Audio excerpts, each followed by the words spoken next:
Illness management and recovery, if I can point out that the important thing about this particular model is that it fits with all of the other models. So you can use some of the same features of illness management with ACT. You can also use it with the family psychoeducation model as well as the IPS model for employment, supported employment.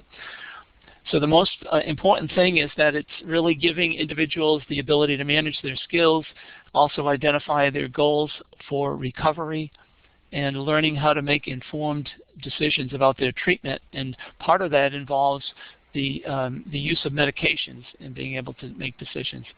This little conceptual chart is providing you with some sense of what the illness management program is intended to do.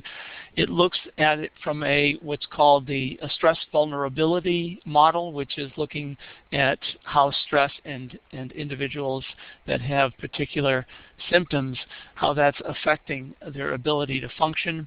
The two things I would just point out are the proximal incomes, which are proximal outcomes, which relate to the immediate goals that you want to achieve, and then the distal outcomes, which are later.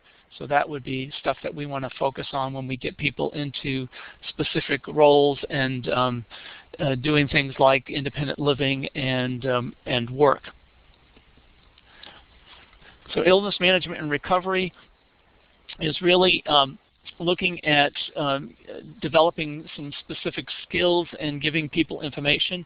The information is through psychoeducation, so that provides a lot of information to help the consumer know what their condition is, what to expect in terms of the symptoms, and the course of their condition, the illness, and what they're likely to experience.